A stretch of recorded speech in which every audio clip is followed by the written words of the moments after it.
నారాయణపేట మండలం కోటకొండ గ్రామంలో గల ప్రాథమిక ఆరోగ్య కేంద్రంలో 25 సంవత్సరాలుగా ల్యాబ్ టెక్నీషియన్గా పనిచేస్తూ హాస్పిటల్లోనే ఒక మంచి మనిషిగా గొప్ప మనసున్న వ్యక్తిగా పేషెంట్లు ఎవరొచ్చినా ఓపికగా మాట్లాడే వ్యక్తి గోపాల్. అలాంటి వ్యక్తి అకస్మాత్తుగా మా అందరికీ దూరమై సంవత్సర కాలం గడిచింది.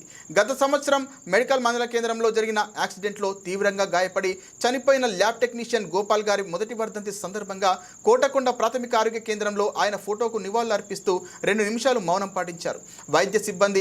ఈ సందర్భంగా doctor Pratibha Bharati, lab technician Dasharath, ANF Anuradha మాట్లాడుతూ మాలో ఒక్కడిగా ఉంటూ కుటుంబ సభ్యుడిగా అన్నగా పేరు ప్రఖ్యాతలు గ్రామంలో మంచి పేరు సంపాదించుకొని అకస్మాత్తుగా ఇలా వదిలిపోవడం నిజంగా మా అందరికీ మనోవేదనగా మిగిలిందన్నారు.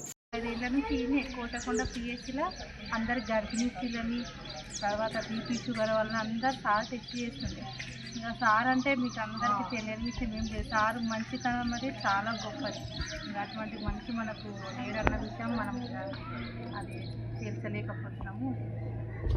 సార్ అని చెప్పేసి ఇక్కడే మా పిఎస్సి కోటకొండలో ల్యాబ్ టెక్నీషియన్గా పనిచేస్తుంది. ఆయన హఠాత్తుగా చిన్న యాక్సిడెంట్ వల్ల చనిపోవడం జరిగింది.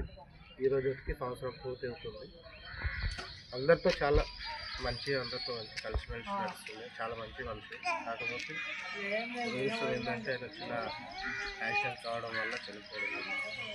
అలాంటి మనిషి మళ్ళీ దొరకడం మనకు తిరుల్లో